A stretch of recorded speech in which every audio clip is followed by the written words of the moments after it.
The night was colder than it had any right to be. A thin mist rolled across the empty street as streetlights flickered like weary eyes trying to stay awake. From the back seat of a black sedan, a man in a dark overcoat stepped out, his breath clouding the air. His name was William Cole, a billionaire known for precision, timing, and control. Yet, in that frozen silence, something stopped him. Near the edge of the marble wall beside his company's building, a small figure stood pressed against the cold surface. A little black girl, no older than 7, her thin shoulders trembling beneath a faded pink hoodie 2 sizes too large. Her face was hidden, her forehead resting on the wall, her arms wrapped tightly around herself. The wind tugged at her braids, lifting one loose ribbon before letting it fall again. For a moment, he thought she was hurt. "Hey," he called gently, his deep voice softened by surprise. She flinched but did not turn. "Sir, please," she whispered, her voice barely more than air. "Please do not look at me." William froze. Around them, the street hummed with the distant buzz of traffic lights. His driver glanced nervously through the car window but said nothing. William took a slow step closer, his polished shoes scraping against the sidewalk. "Are you lost?" he asked. The girl shook her head without moving from the wall. "Then why are you standing there, sweetheart?" Her answer came like a small confession carried on the wind. "Because my dress is torn," she said. The words slipped out, quiet but whole, and they hit him harder than any shout could have. He saw now that her shoes were mismatched, one pink and one white, both frayed at the seams. Her knees were scratched, her fingers red from the cold. Yet even as she trembled, she kept her face hidden, as if her dignity mattered more than her warmth. Something in that broke him a little. He had seen markets crash, partners betray, storms of data and power swirl around him, but he had never seen a child try so hard not to be seen. "It is freezing out here," he said softly. "You should be inside." "I cannot," she whispered. "They said people like me scare the customers." He stared, the words echoing in the empty street like a quiet indictment of everything he stood for. Somewhere far off, a car horn sounded, and a bus passed, leaving behind a gust of wind that lifted a scrap of paper between them. It drifted, landed at his feet. He bent to pick it up and saw it was a torn corner of a grocery list written in a child's handwriting. Milk, bread, cough syrup. He looked back at her, still facing the wall, still trembling, still trying to disappear. And for reasons he could not name, William Cole, the man who had never stopped for anything in his life, took off his coat and stepped closer to the girl. The night seemed to hold its breath. In that moment, before he spoke again, something invisible shifted, an unseen beginning written in frost and kindness. William stood motionless for a moment, his breath clouding the air in small bursts. The little girl had not moved an inch, still facing the wall, her small fingers pressed against the cracked stone as though holding it up. The city seemed to pass her by, headlights gliding over her without stopping, the world pretending not to see her. He wanted to say something kind, but his voice came out awkward, uncertain, too formal for the quiet tragedy in front of him. "It is late," he said softly. "Where are your parents?" She hesitated, then whispered, "Home." It was not an answer, and yet it was all she could give. William's driver stepped out of the car now, pulling his scarf tighter. "Sir, we should go. This does not look safe." William did not respond. He reached into his pocket, took out a leather wallet, and pulled a folded bill. "Here," he said gently, "for your supper." The girl shook her head without turning. "No, thank you." The refusal caught him off guard. "You do not want help?" "I do," she said, her voice trembling, but not like that. Behind them, the driver frowned. "Sir, she is probably just another one of those kids hanging around the district. If you give one money, 10 more will show up." William turned to look at him, a quiet authority in his gaze that made the man fall silent. He crouched slightly, lowering himself to the child's height. "I did not mean to offend you," he said. "I just thought you might be hungry." Her shoulders quivered, but she kept her face hidden. "They already told me not to stand here," she murmured. "The manager said people do not like seeing dirty children near the building." He glanced up at the marble sign above his own company's doors, glowing silver in the night. The irony stung like cold rain. "And what did you do?" he asked. "I moved to the wall," she whispered, "so they would not see me." Her words were so soft that he almost missed them. It was the sound of quiet endurance, the kind that grows in children who have learned too soon that the world turns its eyes away. William felt something shift inside his chest, an ache that was both guilt and disbelief. "What is your name?" he asked. "Anna," she said. "That is a beautiful name," he replied. The driver sighed, impatient. "Sir, please, we should not linger. Someone might call the police if they think we are bothering her." William straightened slowly, brushing the frost from his coat sleeve. "Bothering her?" he repeated quietly. "She is the one being left out here." His voice carried no anger, only sadness. The girl turned slightly then, just enough for him to see one dark eye glisten under the streetlight. "Do you own this building?" she asked timidly. "Yes," he answered. "Then you are the reason I cannot go inside," she said. The words were not bitter, only factual, and they landed like a stone dropped into still water. William blinked. "Who told you that?" "The guard," she whispered. "He said rich people do not like children who look poor." His throat tightened. Somewhere above them, the sign of Cole Enterprises gleamed like a mirror reflecting judgment. "He was wrong," he said quietly. "He should not have said that." "It is all right," Anna said. "I am used to it." The driver looked around uneasily as a pair of pedestrians slowed to stare, whispering, "Sir, please, let us go before this becomes a scene." William ignored him. He slipped out of his wool coat and held it out to her. "Here," he said softly. "Take this." She shook her head again. "It will make me look like a thief." "It will make you look warm," he said. For a long moment, she did not move. Then, with trembling hands, she took the coat, not wearing it but clutching it like a shield against the cold. Her fingers barely reached across the lapel. "Thank you," she murmured. "You should go home now," he said. "I cannot," she replied. "My mother is sick. I am waiting until the clinic opens." His mind faltered. "Where is your mother?" "Under the bridge near the park," she said simply. "She coughs too much when it gets cold." The city noise faded into a low hum, as though the world itself had gone still to listen. William swallowed hard. "What if I drove you there?" he asked. "No, sir," she said quickly. "They do not like strangers." "And you?" "I like kind people," she whispered. He wanted to say something more, but words failed him. Behind them, the driver opened the car door again, the dome light flickering like a heartbeat. William looked at her one last time. "I will not forget you, Anna," he said quietly. "People always forget," she replied without anger, her voice small but certain. Then she turned her face back to the wall. William stood there for another long moment, the cold biting through his shirt sleeves, his heart heavy with the weight of her words.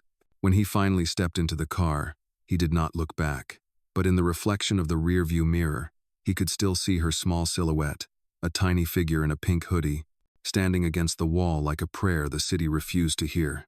The following morning, the city awoke beneath a pale gray sky. The streets shimmered with frost, and the first rays of sunlight reflected off glass towers like cold fire. William Cole sat in the back of his car, staring at the same corner where he had seen the little girl the night before. The wall was empty now, the only trace of her a small handprint smudged faintly against the stone. He felt a strange weight pressing on his chest, something he could not name. His driver, cautious as always, said, "Sir, do you still want to check the site inspection? We are already late." William nodded absently. "Go ahead," he murmured, though his eyes remained fixed on that quiet spot. It had been years since anything had unsettled him like that child's voice. As the car moved, he looked back one last time, but the street had swallowed the memory whole. Hours later, after a blur of meetings and numbers that felt suddenly meaningless, he found himself standing before his office window, watching flakes of snow drift past the skyline. The glass reflected his face, but all he could see was the girl's small hands clutching his coat, her whisper echoing, "People always forget." He closed his eyes. When he opened them, he made a decision. "Cancel my afternoon," he said, into the intercom. "I have somewhere to go." The driver looked surprised when William appeared downstairs in a thick scarf and gloves. "Sir, the inspection can wait," William interrupted. "Drive to the bridge near the park." The man hesitated but obeyed. The car cut through the winter haze, crossing intersections where people hurried with coffee cups and shopping bags. When they reached the bridge, the noise of the city dimmed. Beneath it ran a narrow stretch of frozen river, and beside it, a small cluster of makeshift tents pieced together from old tarps and blankets. William stepped out, the cold biting through his coat. He looked around, scanning each shelter until he saw a familiar color, a faded pink hoodie moving behind a metal barrel. "Anna?" he called softly. The girl looked up, startled, clutching the hem of her coat. "You came back," she said, half questioning, half afraid. "You said you would not forget," he replied gently. She glanced toward one of the tents. "My mother is sleeping," she said. "She gets tired easily." William took a few cautious steps closer. "May I speak with her?" "Not now," Anna said quickly. "She does not like strangers to see her when she is sick." He nodded, respecting the barrier her small dignity built. "Did you go to the clinic?" he asked. "They said we need to pay before they can give her medicine," she answered. "But I found some empty bottles. I will take them to the store later." Her matter-of-fact tone made his chest tighten. "You should not have to do that," he said softly. "Everyone has to do something," she replied, almost smiling. "That is what Mama says." William looked at her. Really looked this time the way her fingers were red and cracked from cold. How she stood straight despite it. How her voice carried no trace of pity. He reached into his pocket, then stopped himself. She had already refused money once. Instead, he said, "What if I help your mother without you owing me anything?" Anna studied him for a long moment. "Why would you?" "Because someone should," he said. She thought about it, her breath fogging in the air. Then she nodded slightly. "But you have to be quiet," she whispered. "She gets scared when men shout." "I will not shout," he promised. She turned toward the tent and lifted the flap. Inside, a woman lay curled under a blanket, her face pale, her breathing shallow but steady. William stayed outside, lowering his voice. "She needs warmth, proper care," he said. "Let me call a doctor I know." "We do not take charity," the woman murmured weakly from inside, hearing him. "It is not charity," William said gently. "It is help." There was silence, broken only by the sound of wind against the bridge. Then Anna spoke softly to her mother. "Please, Mama, he is kind." After a long pause, the woman whispered, "All right." William stepped back toward his car and made the call. Within 20 minutes, a small medical van pulled up, its lights dim to avoid attention. 2 nurses emerged, professional and calm. They examined the woman while William stood nearby, hands clasped, saying nothing. Anna watched every movement anxiously, her little body tense like a coiled spring. When one nurse smiled and said, "She just needs rest and proper medicine," Anna exhaled in relief, her eyes bright with gratitude. "Thank you," she whispered to the nurse, then turned to William. "You really came back." He nodded. "You remind me of someone," he said quietly. "Someone who believed kindness was a duty." She tilted her head. "Did you forget her too?" William looked away, the answer lingering unsaid. When the van drove off, he knelt down beside her. "You and your mother will stay warm tonight," he said. "There is a small shelter downtown. I will make sure they have a bed for you." Anna hesitated, then smiled a small, uncertain smile that carried both hope and fear. "If they let us in," she said softly. "They will," he promised. She held out his coat then, the one he had given her the night before. "You should take it back," she said. "It is too fine for me." He shook his head. "It is yours now." The snow began to fall heavier, dusting her hair like tiny stars. For the first time, William realized that the sound of the city could be quiet, and that a child's small courage could echo louder than all the noise in the world. That evening, as the sky dimmed into a deep blue and the wind grew sharp with the bite of coming snow, William Cole stood beside the bridge again.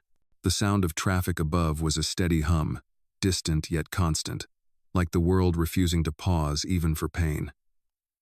The medical van had left an hour ago, and the small camp had grown quiet.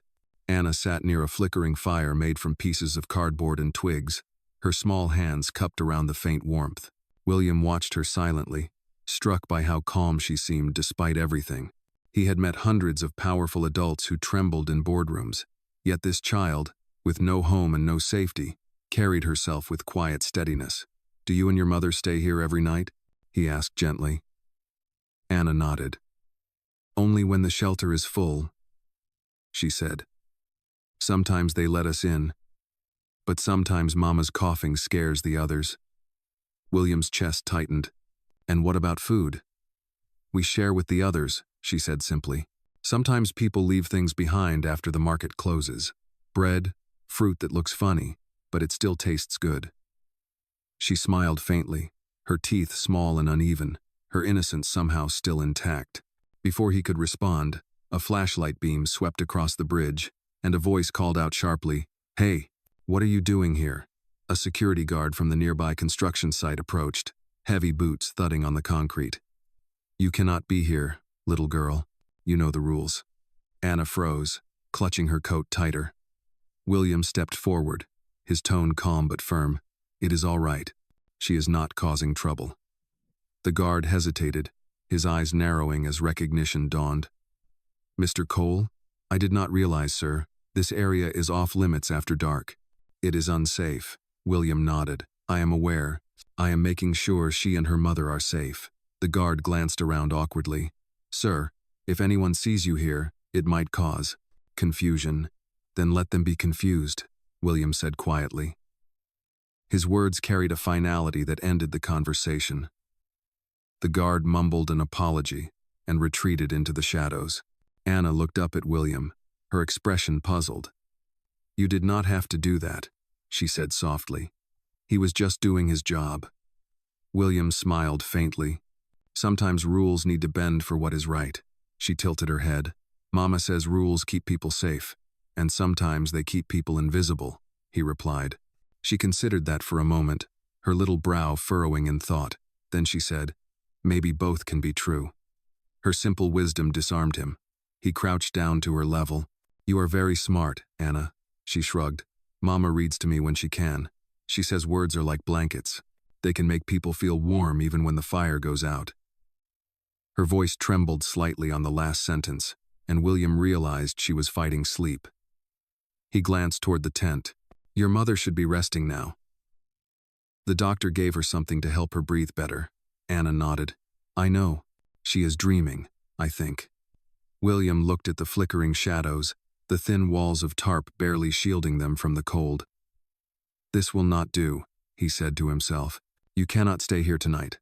"We always do," she said softly. "The bridge keeps the rain away." "Come with me," he said suddenly. "I will take you both somewhere warm." Her eyes widened, cautious. "Mama will be scared." "Tell her it is just for tonight," he said gently. "She will not have to talk to anyone." Anna hesitated, then pulled back the tent flap and disappeared inside. William waited, the snow falling thicker now, covering the ground in a soft white film.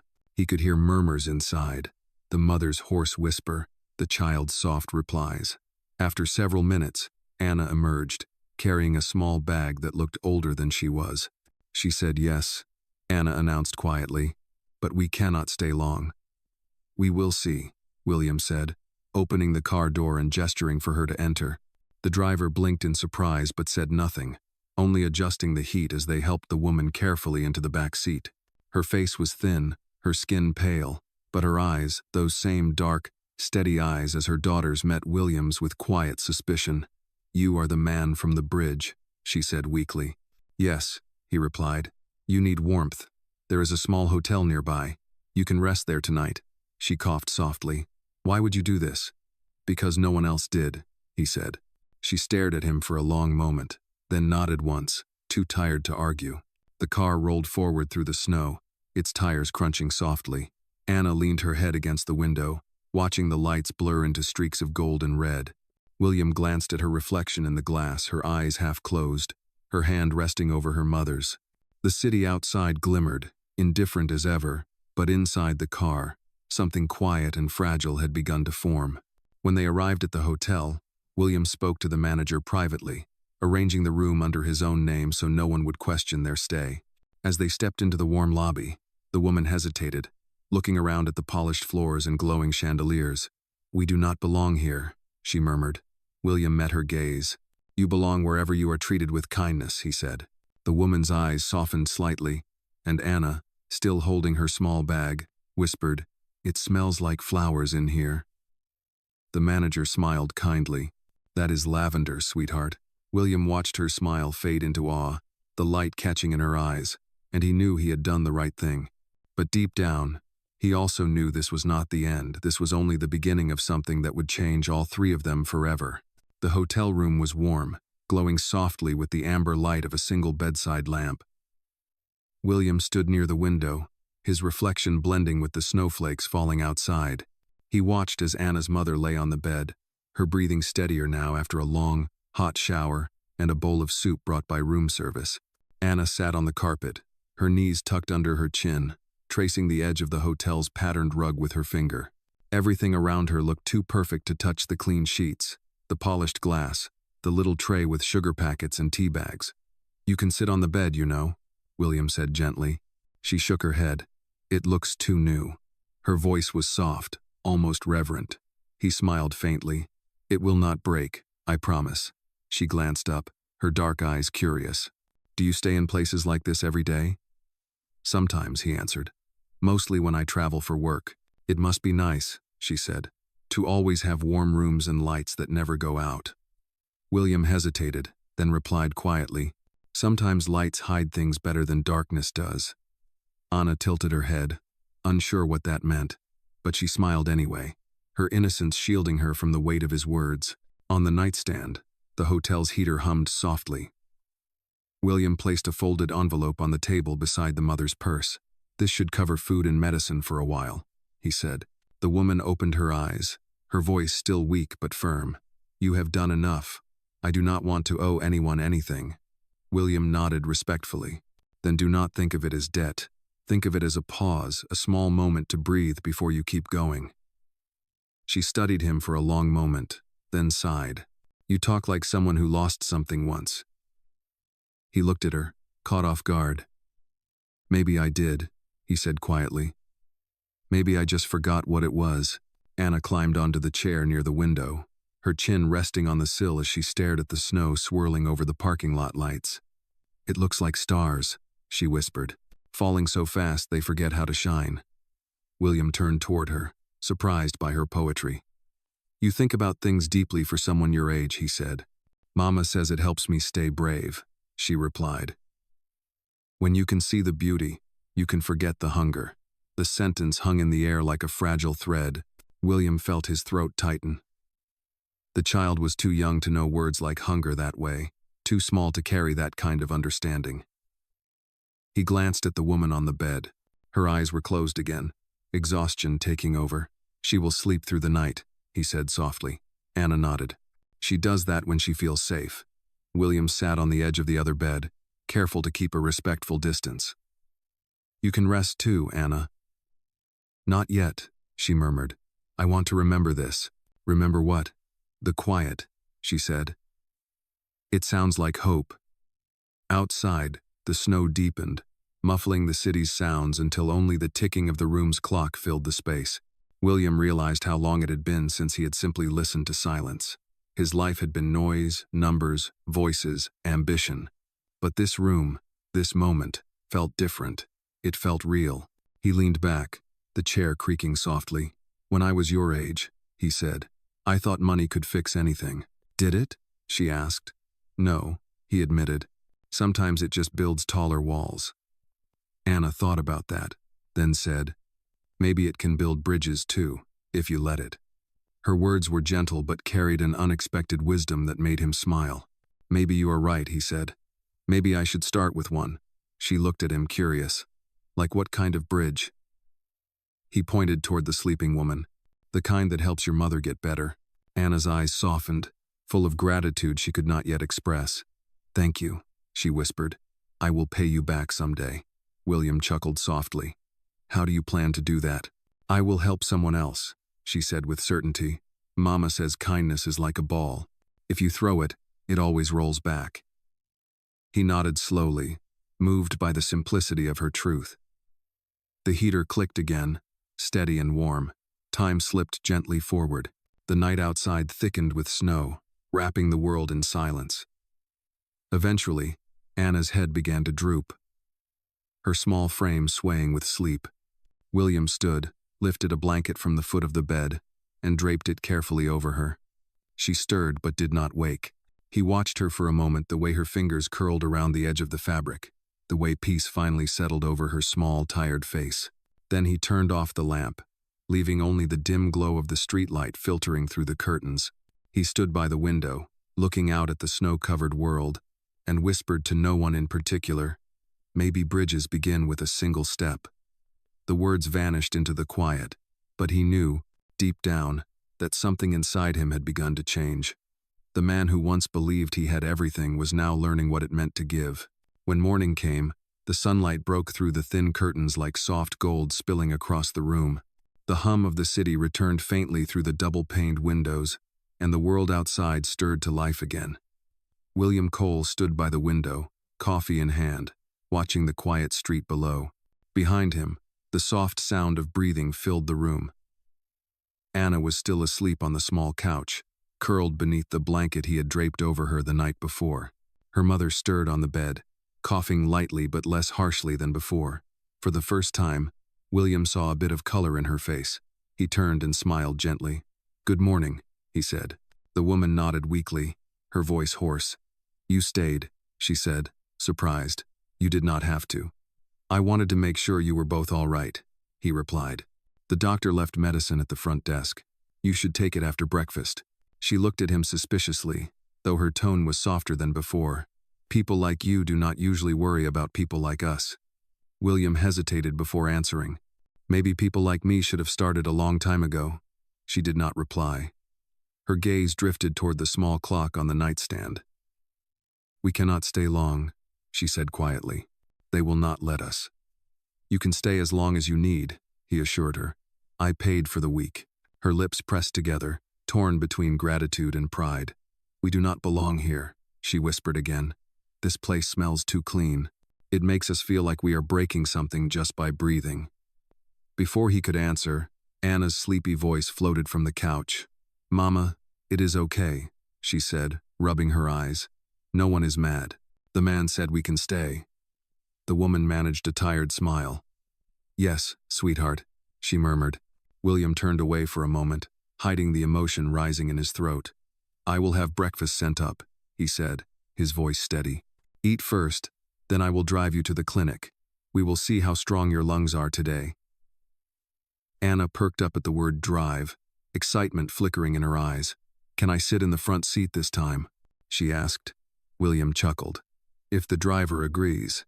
She grinned and began to fold her blanket neatly, smoothing out each crease like it was made of silk.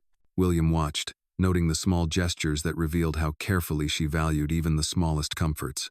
When breakfast arrived, the smell of scrambled eggs and toast filled the room. Anna's eyes widened as she saw the tray. "It smells like Sunday," she said. William smiled. "What does Sunday smell like?" "Like home," she replied. Her mother's hand trembled slightly as she lifted the cup of coffee. William noticed and pretended not to see, giving her dignity the privacy it deserved. After they ate, he excused himself to take a call in the hallway. His assistant's voice came through the line, crisp and urgent. "Sir, you missed 2 meetings yesterday. The board is asking for your input on the expansion deal." William's gaze drifted back to the closed door of the hotel room. "Postpone it," he said simply. "All of it." "Sir, that is not advisable. These are key investors." "Then they will wait," he replied, ending the call. When he returned to the room, Anna was packing her small bag. The coat he had given her was folded neatly on the chair. "Are you ready?" he asked. "Almost," she said, tightening the strap on her worn shoes. Her mother looked uneasy. "We should not take too much of your time, Mr. Cole." "You are not," he said softly. "Time spent helping is never wasted." As they left the hotel, the cold air met them again like an old adversary. Anna pulled the coat tighter around her shoulders, her breath forming tiny clouds. The car door opened with a gentle click, and the driver helped her mother inside. The ride to the clinic was quiet. The city was waking up, full of people rushing to work, unaware that a billionaire and a little girl sat side by side in silence, each lost in thought. When they arrived, William spoke to the nurse privately. He arranged for the woman's treatment and left his card with instructions that all expenses were to be sent directly to his office. Anna held her mother's hand as they walked into the small examination room. "We will come back for you later," William said. "Take your time." Anna nodded, her face solemn but calm. "Thank you," she whispered. He watched them disappear through the glass doors, their small figures swallowed by the sterile white of the clinic interior. Something inside him felt both heavier and lighter at once. Back in the car, the driver glanced at him through the mirror.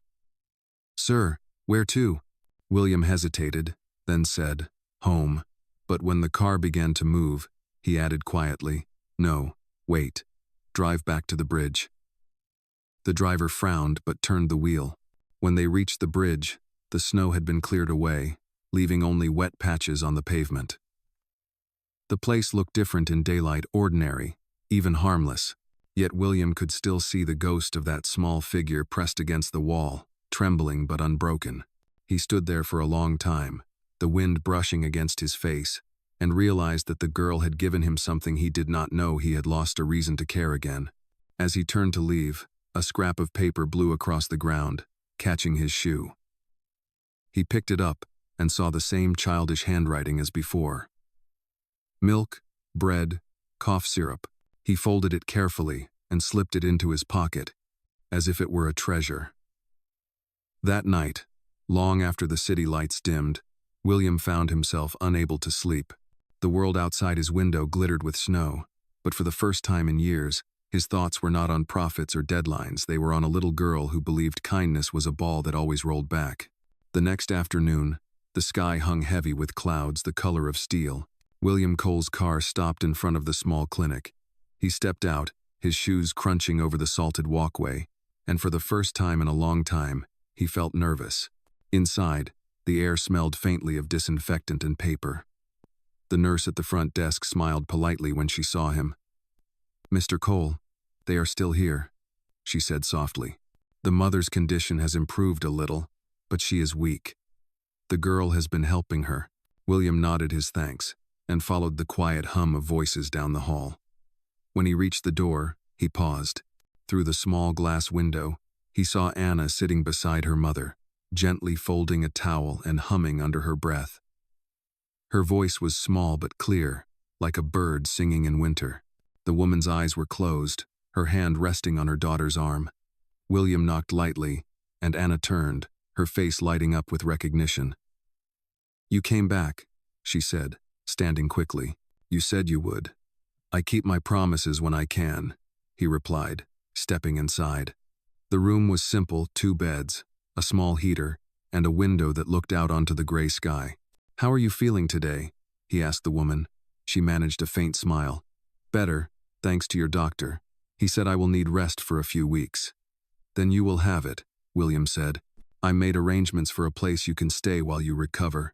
She frowned slightly. "You have done too much already. We cannot keep taking." "You are not taking," he said gently. "You are accepting help that was overdue." Anna looked between them, sensing the tension. "Mama," she said softly, "he helped because he wanted to, not because he had to."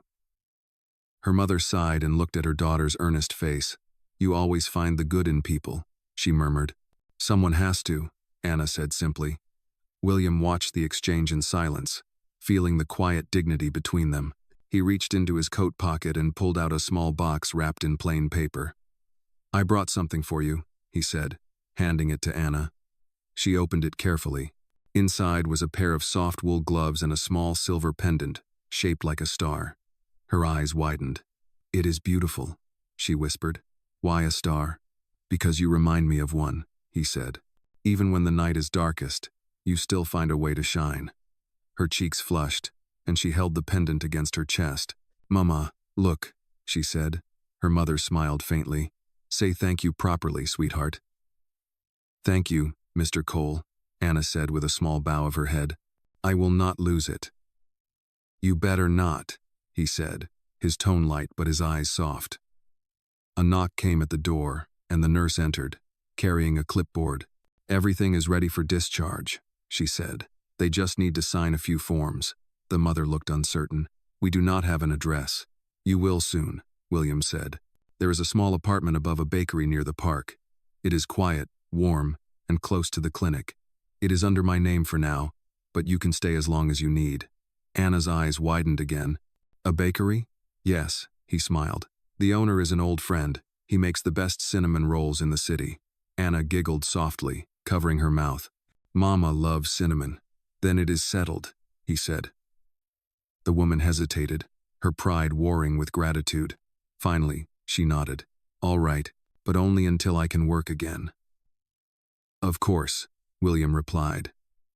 And when you are ready, the bakery could use an extra pair of hands. For the first time, genuine warmth touched her eyes.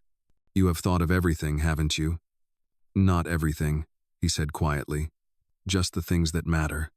Later that evening, the car rolled to a stop in front of the small bakery. The air smelled of sugar and warm bread. The upstairs apartment was modest but cozy, 2 small rooms, clean blankets, a heater that hummed softly, and a window that overlooked the park where snow still lingered. Anna ran from corner to corner, exploring every inch. It is so big, she said, stretching her arms wide. It is not big, her mother said, smiling despite herself. It is perfect, Anna insisted. William stood near the doorway, watching them. You have food in the kitchen, blankets in the closet, and my number on the card by the phone. Call if you need anything. The woman looked at him, her voice low. You will not always have to save people, you know. Maybe not, he said, but it feels right to start somewhere. She nodded slowly. Then thank you for seeing us when no one else did. He inclined his head. You gave me more than you know. When he turned to leave, Anna ran to him, holding the pendant in her hand. Mr. Cole, she said. Yes? You said kindness is overdue, she said, looking up at him. Does that mean it was supposed to find us earlier? Maybe, he said, but sometimes, kindness arrives exactly when it is meant to. She smiled, her eyes glistening. Then I am glad it came with you. As he walked back to his car, the bakery lights glowed behind him, casting a warm reflection on the snow. For the first time in years, William did not think about work or wealth or time. He thought about a little girl with a star around her neck and the quiet strength of her mother. In a world full of noise, he had found a silence that healed, and it came not from power but from a single act of compassion. The next morning arrived with the smell of fresh bread drifting up from the bakery below. Sunlight spilled through the window of the small apartment, warming the wooden floor where Anna sat cross-legged, tracing shapes in the dust with her finger. Her mother was awake and sitting by the window, wrapped in a blanket, a faint color returning to her cheeks. The soft hum of the heater mixed with the faint sounds of the city beginning its day. Downstairs, a bell jingled each time a customer entered, filling the air with a rhythm of life that was gentle and reassuring. When William Cole arrived, he found Anna sitting at the small kitchen table, swinging her legs as she watched her mother sip tea. You came early, Anna said, smiling. I brought something, he replied, holding up a paper bag. Breakfast from the bakery. The smell of cinnamon and butter filled the room as he set down a warm loaf of bread and 2 pastries glazed with sugar. Anna's eyes widened. They look too pretty to eat, she said. Food this good should be eaten before it forgets it is warm. He said with a faint smile. She giggled at his words, then tore off a small piece and handed it to her mother. You first, she said. Her mother smiled weakly and took it. You always take care of me, she said softly. Anna nodded. It is my turn. William sat at the edge of the table, watching the quiet exchange between them.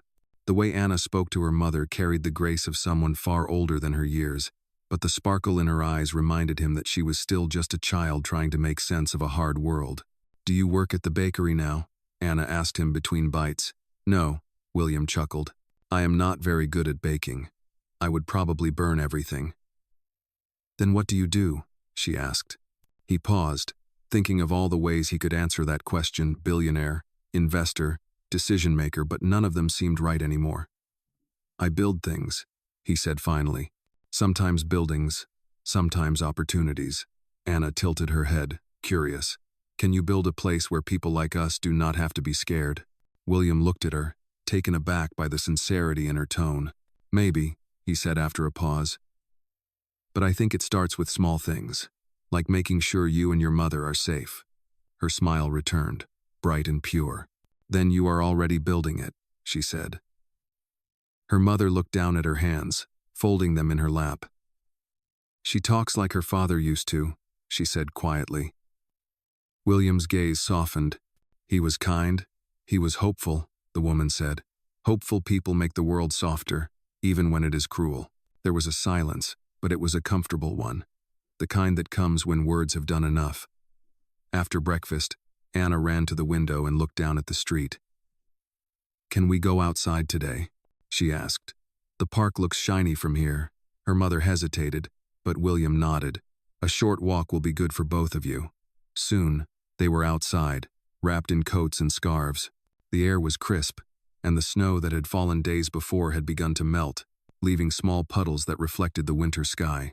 Anna walked between them, holding her mother's hand and occasionally skipping over patches of ice. Look, she said suddenly, pointing to a flock of pigeons near a bench. They are eating crumbs. Even they have breakfast. Her mother laughed softly, the sound fragile but real. You see everything, she said to her daughter. Only the good things, Anna replied. William watched them, feeling something stir in him that he had not felt in years, a warmth that had nothing to do with sunlight. They stopped at a small food cart where a man was selling soup and sandwiches. William ordered 3 cups of soup and passed one to Anna. She took it carefully, her fingers warming against the cup. It smells like home, she said again, smiling. You have a good nose for kindness, he told her. No, she said, shaking her head. I just remember it. Her mother's eyes filled with quiet gratitude as she looked at him. You have done more than you know, she said softly. If there is anything we can do. There is, William interrupted gently. Just get better. That will be enough. They ate their soup sitting on the park bench, watching the steam rise into the cold air. The city moved around them, unaware that something small and extraordinary was happening, a man rediscovering his heart, and a little girl teaching him how. When they finished, Anna handed her empty cup to her mother and said, I like this. Eating outside makes food taste like stories. William smiled. What kind of story? The kind that ends with everyone warm, she said. He felt his throat tighten, his eyes stinging just slightly. Then we will make sure that is how it ends, he said quietly. As they walked back to the bakery, Anna reached for his hand without asking. Her small fingers fit easily into his larger palm, and for the first time, William did not feel the chill of winter at all. He only felt the steady beat of something alive again, the simple truth that kindness, once shared, always found its way back. The bakery downstairs was busier that morning than usual. The warm scent of fresh bread drifted up through the floorboards, mixing with laughter and the soft buzz of conversation. Anna sat at one of the corner tables, swinging her legs as she drew little stars on a napkin with a dull pencil. Her mother was behind the counter, carefully helping the baker wrap loaves in paper, her face brighter now that her strength had returned. William Cole entered quietly, wearing his long dark coat and a scarf the color of smoke. The moment he stepped inside, the noise seemed to hush just a little. Customers turned their heads, recognizing him. Some whispered his name, others simply stared. It was not often that a billionaire walked into a small neighborhood bakery. Mr. Cole, the baker greeted him with surprise and respect. You honor us this morning.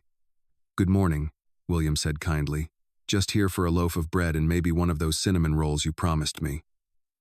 Anna looked up and smiled wide when she saw him. You came back again, she said, sliding off her chair. You keep saying that, he said with a soft laugh.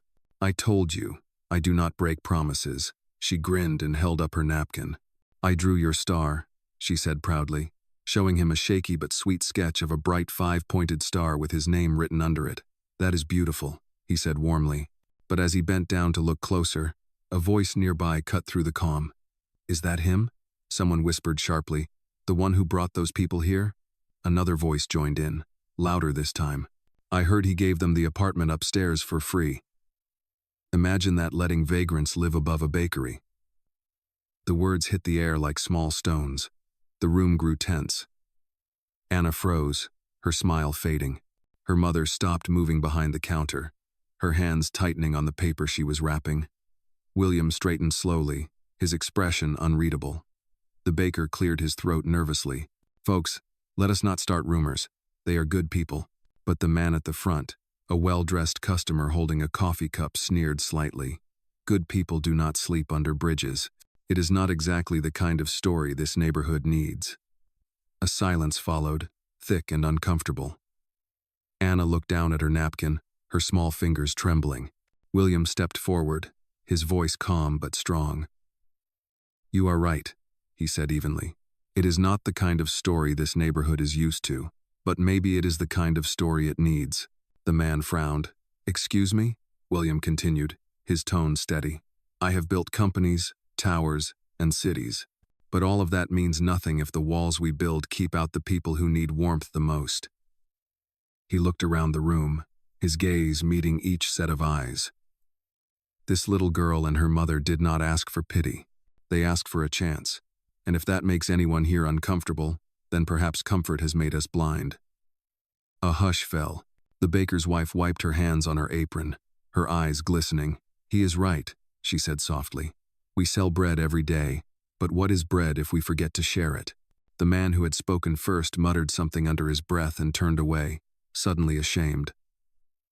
Anna's mother lowered her gaze, tears slipping silently down her cheeks. Anna looked up at William with awe. You did not shout, she whispered. You just told the truth. William smiled faintly.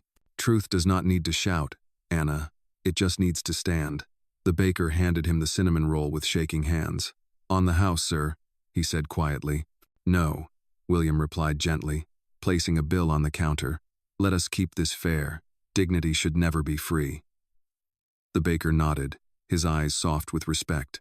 As William turned to leave, he noticed the same man who had spoken earlier holding the door open for Anna and her mother. Ma'am, the man said awkwardly, I am sorry for what I said. It was unkind. Anna's mother nodded politely. Apology accepted, she said. We are all learning. Outside, the sky was pale blue, the snow on the sidewalks melting into small rivers. William walked beside Anna as they made their way to the park across the street. You were brave back there, she said. I was scared. Being brave does not mean not being scared, he replied. It means standing anyway. She thought about that, then smiled. Then we were both brave. They sat on a bench, sharing the cinnamon roll. She tore it into halves, handing one piece to him. See, she said proudly, bread tastes better when you share it. He laughed softly. You might be right about that. As the church bells rang in the distance, William looked at her and realized something profound. The world he had spent his life building had always been made of stone, glass, and numbers.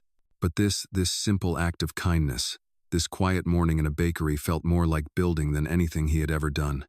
Anna leaned her head against his arm, watching a pigeon peck crumbs from the pavement. Do you think people can change? She asked. He looked at her, his voice barely above a whisper. I think they already are. The wind carried their laughter away, and for the first time in a long time, William Cole felt that the walls inside him had begun to fall.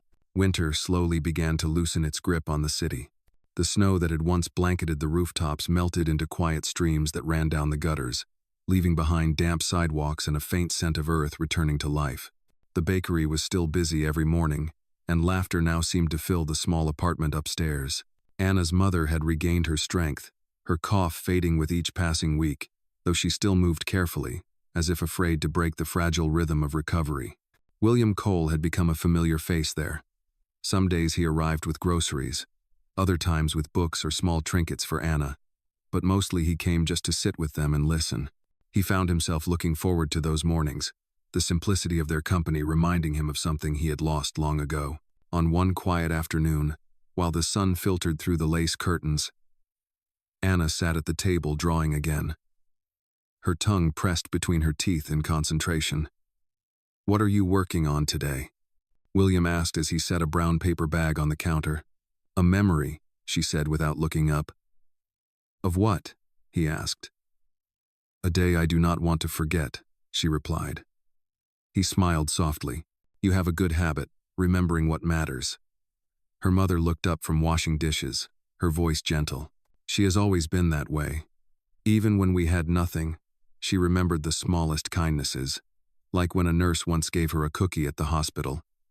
William's expression changed subtly at her words. "You worked at a hospital?" he asked. The woman nodded. "Years ago, I was a nurse's assistant at Mercy General." The name struck him like a faint echo. "Mercy General," he repeated.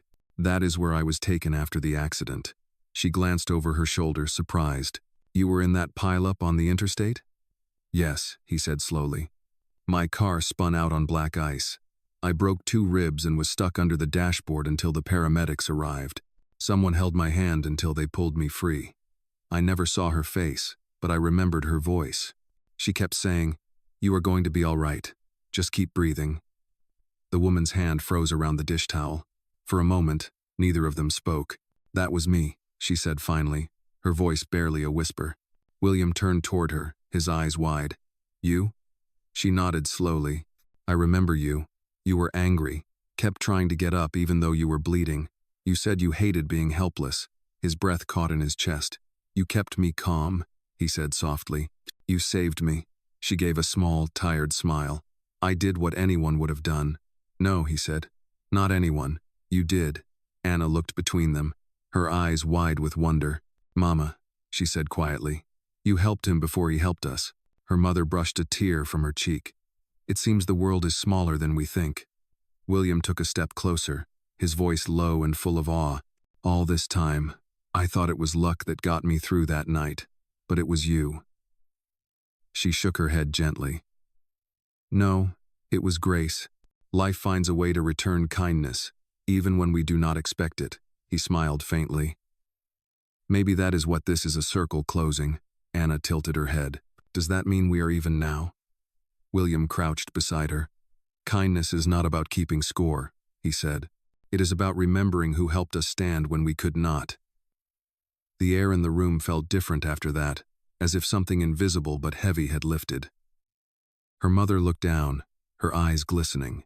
"When I lost my job at the hospital, I thought it was the end of everything good. But maybe it was just the beginning of something else." "It was," he said softly. "It led you here. It led us to each other." Later that evening, when the bakery closed, the 3 of them shared dinner together, soup, bread, and a small chocolate cake the baker had given them to celebrate Anna's mother's recovery. Anna clapped her hands when the candles were lit, her laughter echoing in the small kitchen. "Make a wish, Mama," she said. Her mother smiled and closed her eyes. When she blew out the candles, the room felt warmer, as if the light had not gone out at all but simply moved into their hearts. William watched them both, his throat tight with unspoken gratitude. He realized that the woman he had once seen as a stranger had already saved him once before, first from the wreckage of twisted metal, and now from the emptiness of his own life. When Anna yawned and leaned against him, sleepy from cake and laughter, he wrapped his arm around her gently. "You should rest," he said. "Tomorrow will be another bright day." She smiled sleepily. "Tomorrow will be our lucky day," she murmured, "because luck always follows kindness." As her eyes closed, William looked at her mother and saw tears glimmering in the faint candlelight. "She is right," he said softly. "It does." Outside, the street was quiet, the last traces of snow melting under the soft glow of the streetlights. The city moved on, unaware that in a small apartment above a bakery, a circle of grace had quietly completed itself. William looked out the window and thought of that night years ago when he had been trapped in the dark, thinking he was alone. He smiled to himself now, realizing he never truly had been. Some lights, he thought, never go out, they just wait for the right moment to be seen again. The morning light came soft and golden through the window of the little apartment above the bakery. Anna was the first to wake, her hair a tangle of small curls that caught the sun like threads of bronze. She stretched, blinking sleep from her eyes, and looked across the room to where William sat with a cup of coffee, reading something quietly. He looked different now, more at ease than he had in months, maybe years. When he noticed her watching him, he smiled. "Good morning, little one," he said. "Good morning," she whispered, still half asleep. "You are here early." "I could not sleep," he admitted. "Too much thinking." "About work?" she asked. "About life," he said simply. Anna tilted her head. "That sounds bigger than work." "It is," he said, smiling again. Her mother soon stirred, coughing lightly before sitting up. The color had returned to her face almost completely, though her movements were still careful. "You should not be thinking too much, Mr. Cole," she said kindly. "People who think too much forget to live." "You sound like my grandmother," he replied with a laugh. "She used to say that too." The woman smiled faintly. "She must have been a wise woman." "She was," he said softly, "and stubborn." They all laughed quietly, and for a while the room was filled only with the comforting clatter of breakfast being prepared. William had brought a basket of fruit and fresh bread, and the smell of coffee filled the air. As they ate together, he looked at the two of them and realized how natural it felt to be there, how much this small corner of life had started to mean to him. After breakfast, Anna sat beside him with her sketchbook. "Can I draw you again?" she asked. "You can try," he said, pretending to look serious. "But you might make me too handsome," she giggled. "No one can draw something that is not true," she said confidently, making him laugh harder. As she drew, her mother watched quietly, her eyes soft with gratitude. When the picture was finished, Anna turned it around proudly. It was a simple pencil sketch of the three of them sitting together, the bakery window behind them, light streaming through like hope made visible. William looked at it for a long moment before speaking.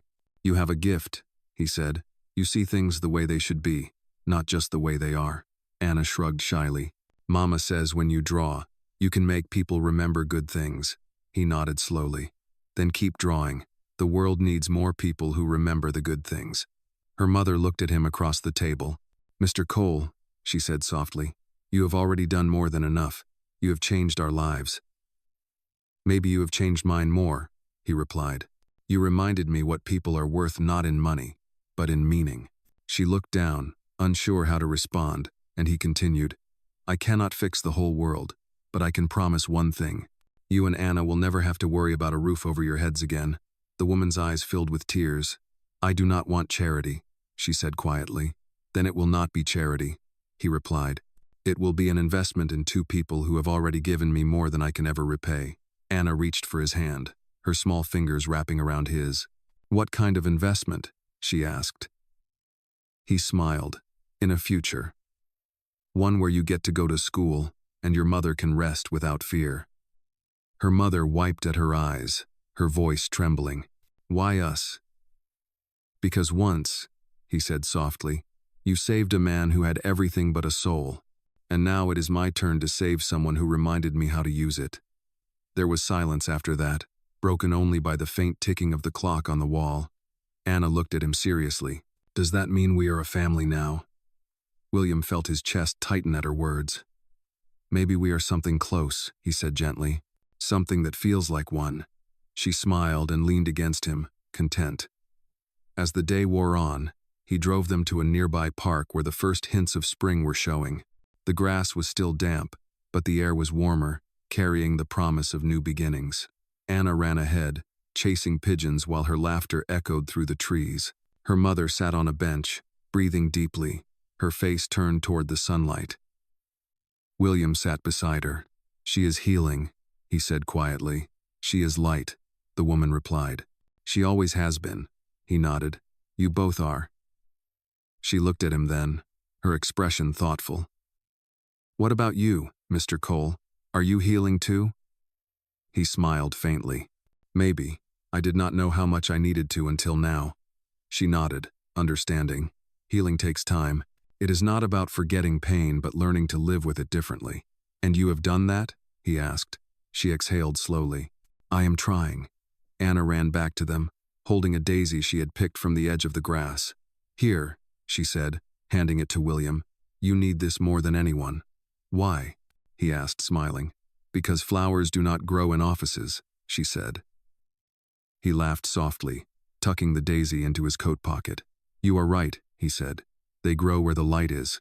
As the sun dipped lower, painting the park in gold, William realized he had just made a promise to himself, to them, and to the part of his heart that had finally begun to wake.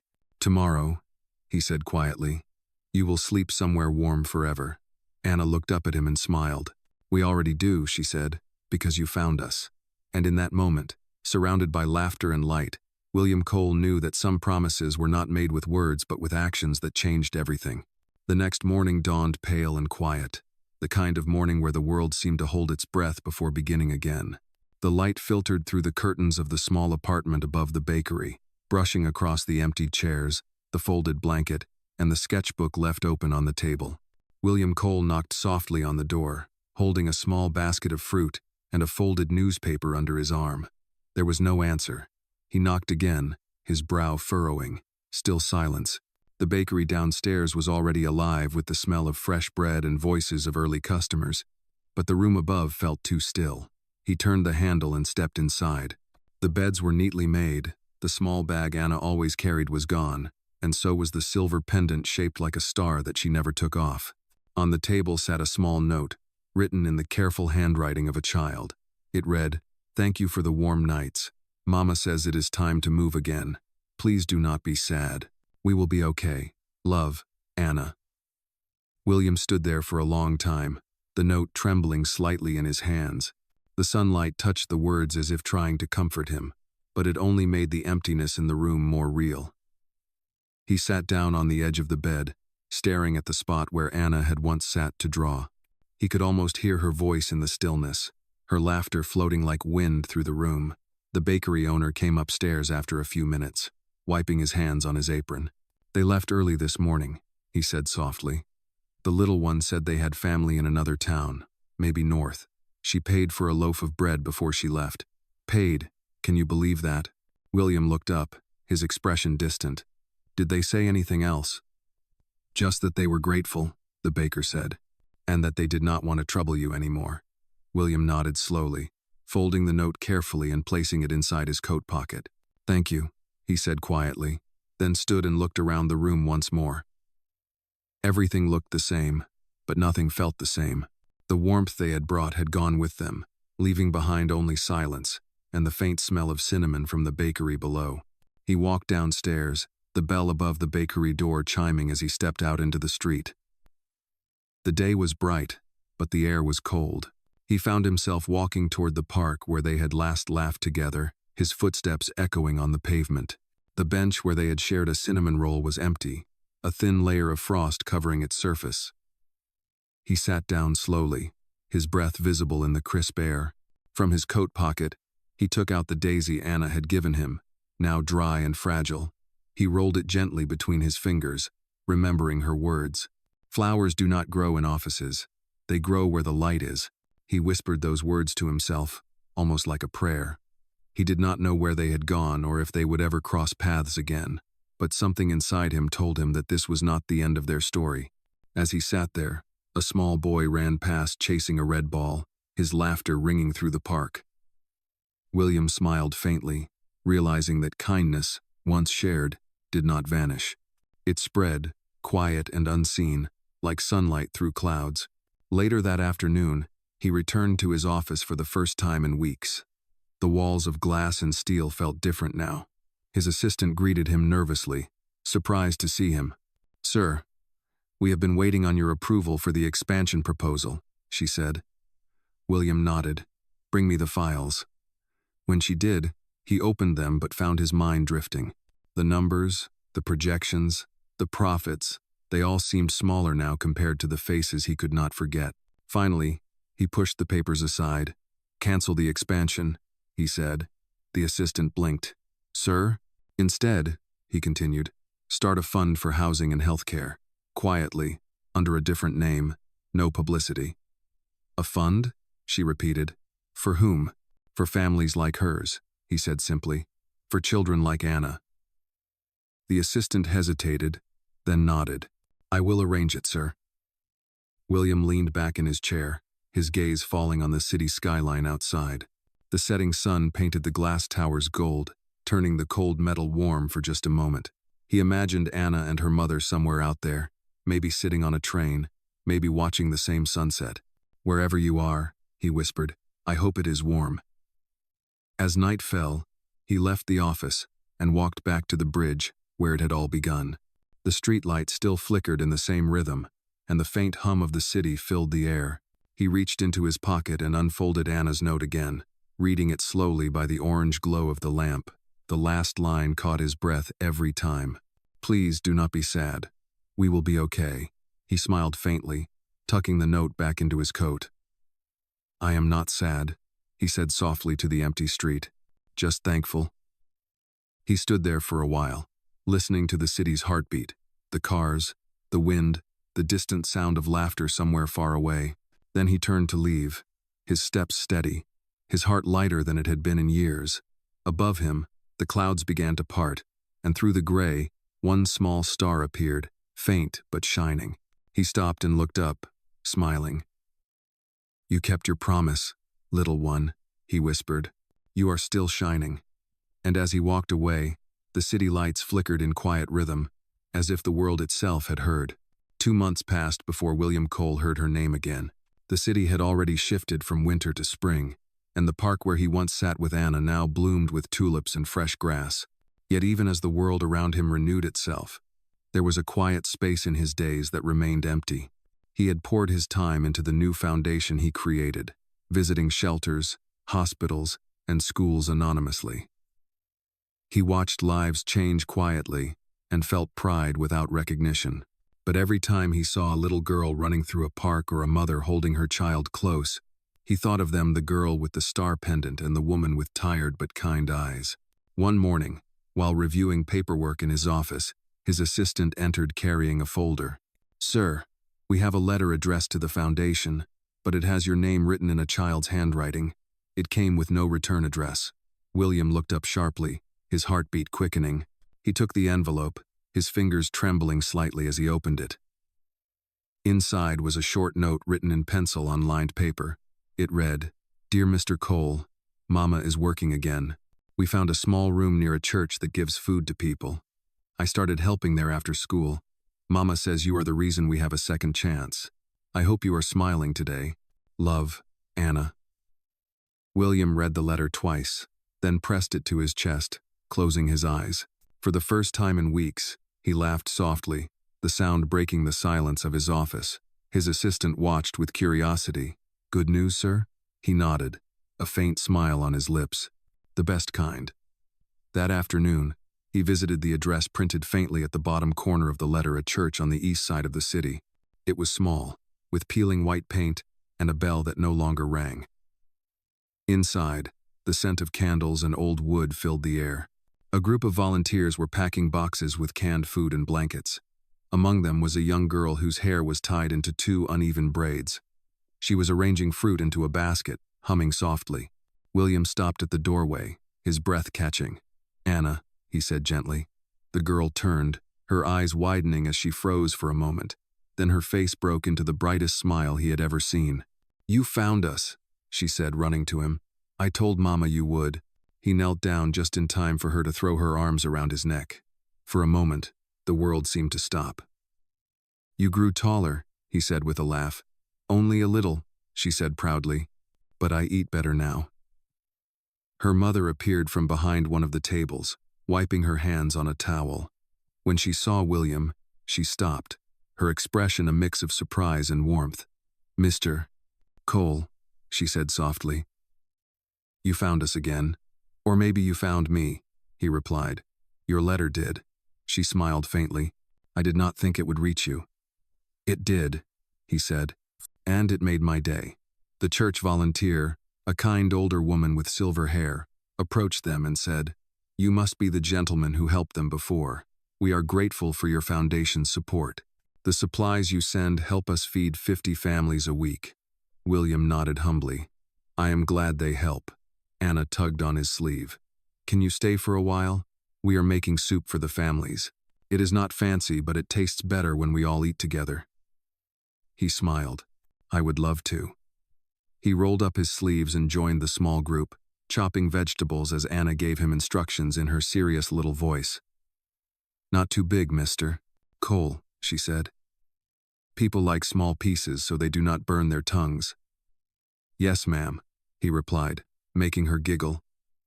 Her mother watched from a distance, her heart full. When the soup was ready, they sat together at a long wooden table, sharing bread and laughter. The light from the stained glass window painted colors across the floor, red, gold, and blue, dancing like soft music. William looked around at the people gathered, faces tired but smiling, and realized that this simple act of sharing had more meaning than any boardroom meeting he had ever attended. As the meal ended, Anna handed him a small paper star she had folded herself. "For you," she said, "so you do not forget us again." He took it carefully, his throat tight. "I could never forget you," he said. "But thank you for the reminder." She grinned. "Mama says reminders are how love stays alive." Her mother placed a gentle hand on her shoulder. "And she is right," William said quietly. As the sun dipped lower, the church bell clanged faintly in the wind, as if finding its voice again. Before leaving, William turned back to look at them once more, the little girl who had taught him how to see, and the woman whose quiet strength had saved him twice. "I will visit again soon," he promised. "Not as a rescuer, but as a friend." Anna nodded seriously. "Friends always come back," she said. He smiled, and as he stepped outside, the evening light caught the folded star in his hand. It shimmered faintly, fragile but bright, like the kind of hope that never asks for much only to be remembered. And in that small moment, William Cole understood that sometimes the greatest wealth a man could have was not found in what he owned, but in the people who had once needed him and now stood strong on their own. Spring faded gently into summer, and the city began to hum with the soft rhythm of long, bright days. William Cole found himself visiting the church more often, not because he felt needed, but because he wanted to be there. The small community had become a kind of quiet refuge for him. Each visit began the same way, Anna's voice calling his name the moment he stepped through the door, followed by her mother's warm but knowing smile. That afternoon, sunlight poured through the church windows, casting shifting colors across the floor as Anna sat cross-legged on the steps, her fingers busy folding more paper stars. "You are getting faster," William said as he watched her work. She grinned without looking up. "Practice makes perfect. I am going to fill the ceiling with stars, so people remember to look up even when they are sad." He smiled. "That is a beautiful idea. Mama says hope has to be hung where people can see it," she added seriously. "Otherwise, they forget it is still there." "Your mother is a wise woman," William said softly. Anna nodded. "She says you are learning too." "Learning what?"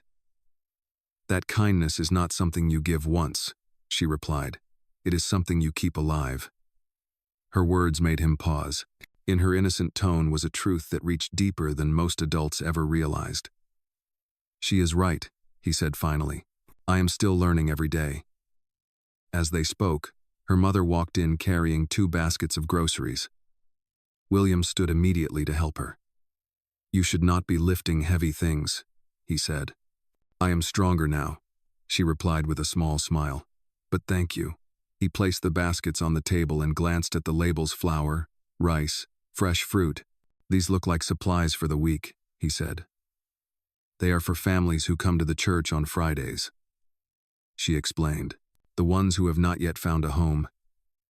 He nodded thoughtfully. "You are helping them the same way others once helped you." "That is the point," she said. "Kindness has to move forward, or it stops being kindness." For a long moment, they stood in the gentle hum of the church, the sound of children laughing in the distance, mixing with the low creak of the wooden pews. Anna looked up from her stars and asked suddenly, "Mr. Cole, did you ever have a family?" William hesitated. The question caught him off guard, but her eyes were too earnest to ignore. "I did," he said slowly, "but work took too much space in my life. I forgot to make room for people." "That sounds lonely," she said quietly. "It was," he admitted. "But then, I met 2 people who reminded me what home really feels like." Anna's face lit up. "You mean us?" "Yes," he said with a smile. "Exactly you." Her mother looked away for a moment, blinking back tears she did not want him to see. "You gave us a home when we had none," she said softly. "Now you have one too." He nodded, feeling the weight of her words settle into his heart. Later that afternoon, a storm rolled in suddenly, rain tapping against the old church roof. The volunteers left one by one, but William stayed, helping them stack supplies in the corner. When thunder rumbled outside, Anna shrieked and ran to him, clutching his arm. "I do not like the sound," she said. "It is just noise," he assured her, kneeling so his eyes met hers. "The sky gets loud before it feels calm again." She peered up at him uncertainly. "Are you sure?" "I promise," he said, smiling. The rain only sounds scary because it reminds us how small we are, but small does not mean weak. Mama says that too, she whispered, slowly loosening her grip. Your mama's the smartest person I know, he said. The three of them sat together while the rain poured outside, filling the church with its steady rhythm. William watched as Anna began to hum, her voice soft and soothing, matching the sound of the rain. Her mother joined in quietly, and soon the air was filled with a melody that felt both ancient and new. William closed his eyes for a moment, letting it wash over him. It reminded him of peace, the kind he had never known even in all his wealth.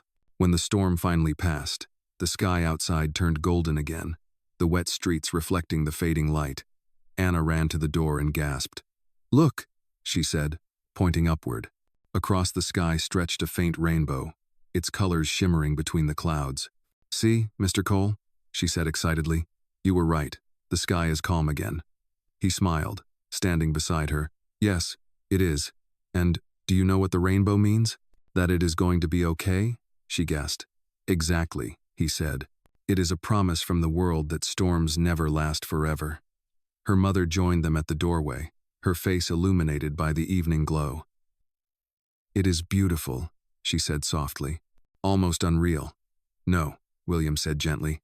It is as real as the stars she folds, proof that hope always finds its way back. As they stood together, the first drops of sunlight touched the wet pavement, and William felt something inside him shift once more, not a grand revelation, but a quiet certainty. For the first time in his life, he was not chasing success, but meaning. He glanced at Anna, her small hand reaching out toward the rainbow as if she could touch it. One day, he said, you are going to change this world. I already did, she said confidently, her smile wide and pure. I changed yours. And she was right. The summer days stretched long and bright, and the rhythm of life around the little church settled into something peaceful and familiar. The community garden out back began to bloom, filled with tomatoes, sunflowers, and tall stalks of corn that rustled softly in the wind. Every Saturday morning, the volunteers gathered to tend the soil, and William Cole was always there, trading his suit for an old shirt and gloves. The first time he had shown up in dirt-stained jeans, Anna had laughed so hard she almost dropped the watering can. You look like a farmer, Mr. Cole, she teased. Then I must be doing something right, he replied, smiling.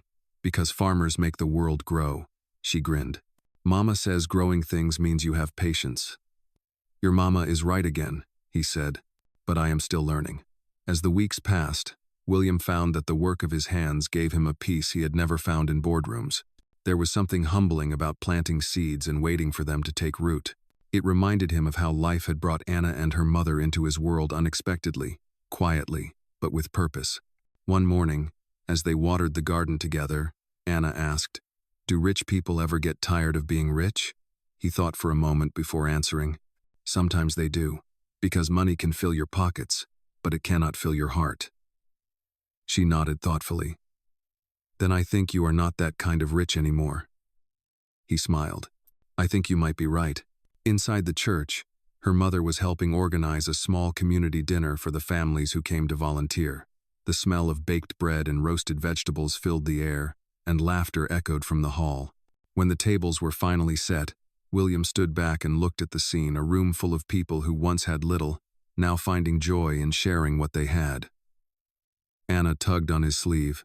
You should sit down and eat, she said. You worked hard too. In a moment, he said. I just want to remember this. You mean take a picture? She asked. No, he said softly. Pictures fade, but memories like this stay right here, he added, placing his hand over his heart. That night, after the dinner, they all walked outside to watch the fireflies rise from the grass. The sky stretched wide and full of stars, and Anna held out her folded paper stars as if she could trade them for the real ones above. You know, she said, fireflies are like stars that forgot how to stay in the sky. Or maybe, William replied, they are stars that came down to remind us that light belongs everywhere. Her mother smiled quietly at the exchange, standing beside them. She believes you know everything, Mr. Cole, she said. She thinks you are some kind of magic. He laughed softly. I am not magic, he said, just a man who finally learned to look up. Then maybe that is the magic, she replied. For a moment, they stood in silence, the world around them humming with life. The distant sound of a train drifted through the night, and Anna turned her head. That sounds like where we came from, she said. We used to fall asleep to train sounds. And now? William asked. Now we fall asleep to church bells, she said proudly. That means we are home. He smiled, though his eyes softened with emotion. Yes, Anna, he said quietly. You are home. Later, as the night deepened and the others began to leave, William stayed behind to lock up the garden gate. Anna ran back to him, holding a small bundle wrapped in cloth. This is for you, she said. Inside were 3 tiny tomatoes from the first harvest, still warm from the day's sundae. They are perfect, he said. You helped them grow. No, she said seriously. You did. You planted them with me, remember? He chuckled. Then maybe we grew them together. She nodded firmly. That is better. He knelt down and met her eyes. Anna, do you know what you have done? She frowned. What? You taught me how to see the world again, he said softly. You taught me that kindness grows the same way seeds do, with care, time, and patience. She smiled, her eyes bright. Then we are both gardeners. Yes, he said, his voice full of warmth. We are. Her mother called her from the church steps, and Anna ran to her, waving goodbye as she disappeared into the golden light spilling from the doorway. William stood there for a long time, holding the small tomatoes in his hands, feeling their weight, their warmth, their meaning. The night was quiet except for the crickets, and in that silence, he realized something deeper. He had not just helped them rebuild their lives, they had rebuilt his. As he looked up at the sky full of stars, he whispered a simple truth that the wind carried away. The world only changes when love gets its hands dirty. And somewhere nearby, the fireflies blinked in quiet agreement. Autumn returned quietly that year, slipping into the city like a whisper carried on cool wind. The leaves along the churchyard had turned gold and amber, falling softly across the worn stone steps where Anna liked to sit with her sketchbook. The garden they had built together was still alive with color, even as the air grew crisp. William Cole arrived early that morning, carrying 2 cups of hot cocoa. He found Anna drawing under the big oak tree, her knees tucked beneath her chin, her small hands smudged with pencil marks. You have been busy, he said, handing her a cup. She smiled, taking it carefully. I am drawing the garden before winter takes it away. He looked down at the page, where she had captured every small detail, the flowers, the benches, even the crooked fence he had tried and failed to fix straight. You have an eye for truth, he said softly. I just draw what I see, she said simply. Then you see better than most, he replied. Her mother came out from the church hall, wrapping her scarf tighter against the wind. You 2 are up early, she said, her breath visible in the cold air. Anna wanted to finish before the frost. She is a determined artist, William said with a smile. And I have a determined student, her mother replied. Anna giggled. That makes you both teachers. They laughed, and the sound echoed through the still morning. As they stood together, the church bell chimed softly, marking another day that felt like a gift none of them had expected but all of them cherished. Inside, the volunteers were preparing boxes of food for the winter season. William had arranged new funding for the community program, but he kept his name out of it. He did not want thanks. He wanted the work to speak for itself. There will be enough for everyone this year, her mother said proudly. You made that possible. No, he said. We did, all of us. She smiled at that, understanding that his heart had changed. Later that day, as the sky turned gray and rain began to fall, Anna asked if she could visit the bridge, the same one where they had first met so many months ago. William hesitated at first, but her mother nodded. If she wants to see it again, let her, she said gently. It is where everything began. So they went, walking slowly through the misting rain, their breath visible, their footsteps soft on the wet pavement. The city looked different now, softer, less cruel. When they reached the bridge, Anna stopped and pressed her small hand against the cold wall. This is where you saw me, she said. You were shivering, he said quietly. You were standing with your face to the wall. I was scared then, she admitted, but I am not scared anymore." "You do not have to be," he said. "You changed everything."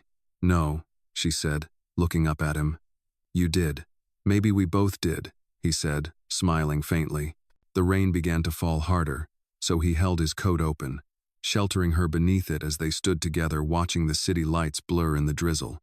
"Mama says the world is full of circles," she said after a while. "That kindness comes back around." "She is right again," he said. "It always finds its way." When they returned to the church, her mother had warm towels waiting. Anna sat by the heater, drying her hands. "We should do something for Christmas," she said suddenly. "Something big." "Like what?"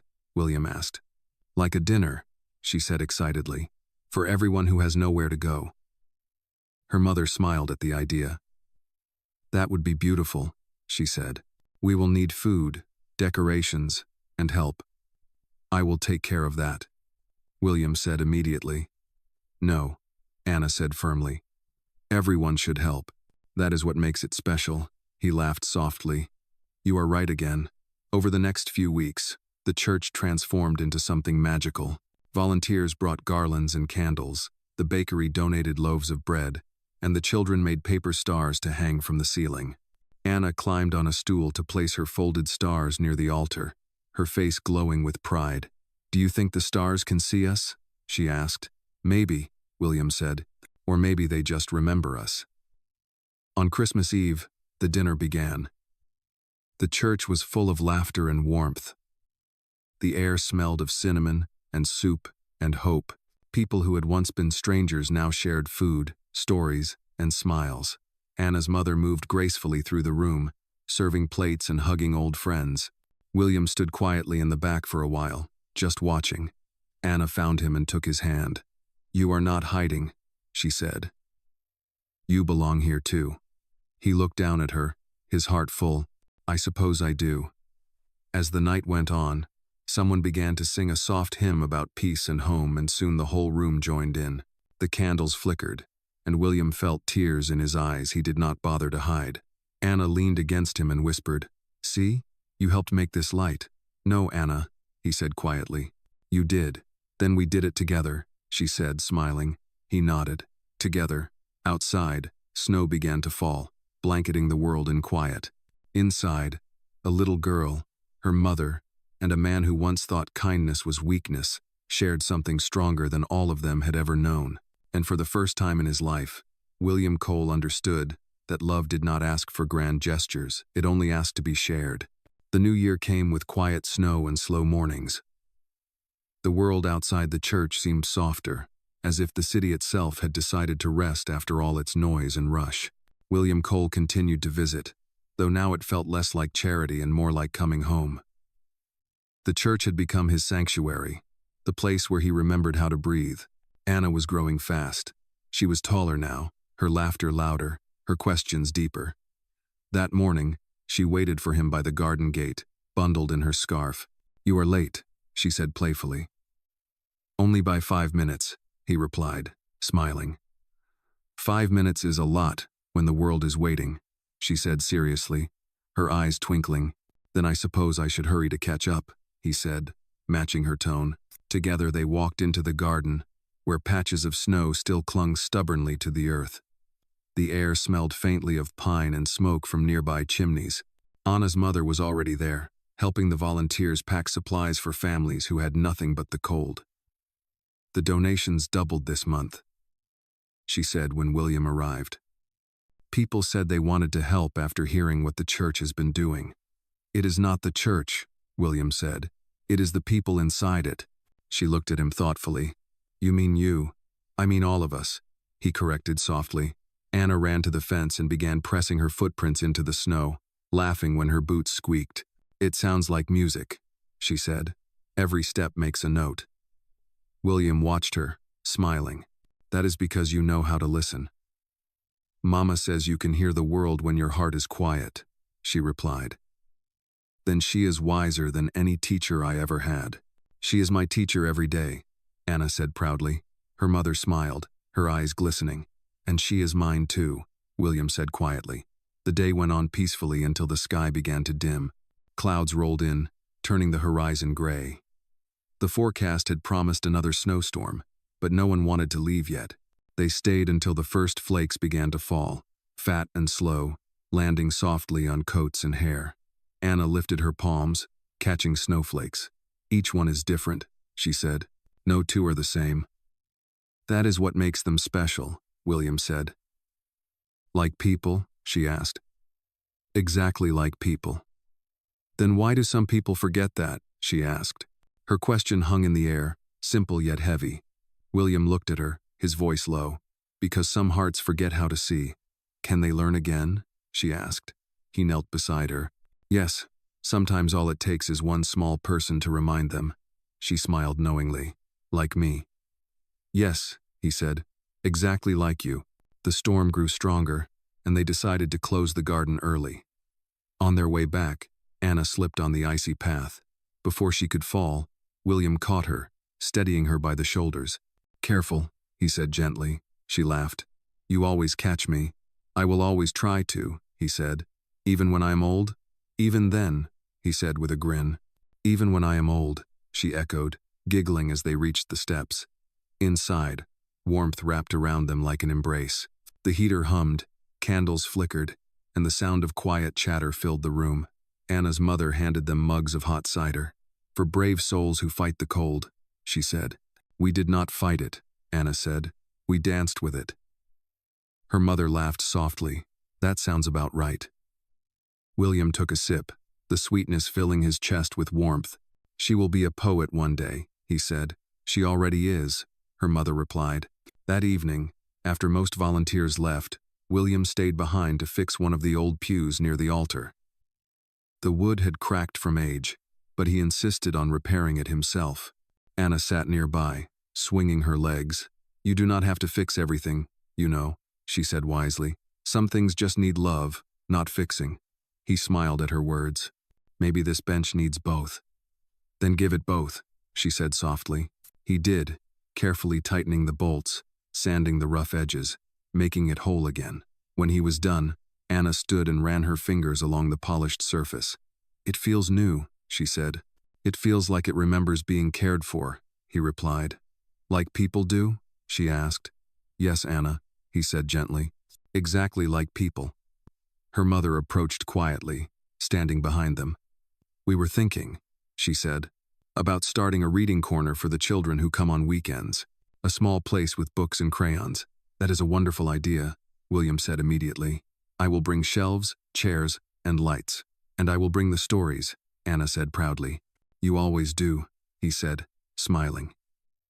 That night, as he walked home through the falling snow, William felt the world around him slow down. The streetlights glowed softly, and the city seemed to breathe in rhythm with his steps. For the first time, he realized he was no longer living two separate lives. The man of wealth and the man of heart had become one. He thought of Anna's question, about people forgetting how to see, and he whispered to the night, "I remember now." The snow kept falling, quiet and endless, wrapping the city in white.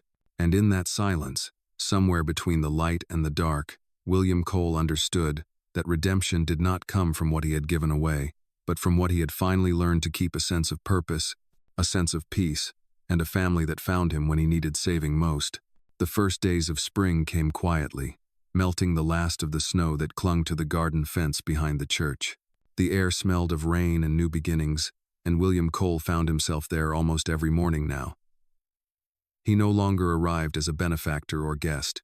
He came as someone who belonged.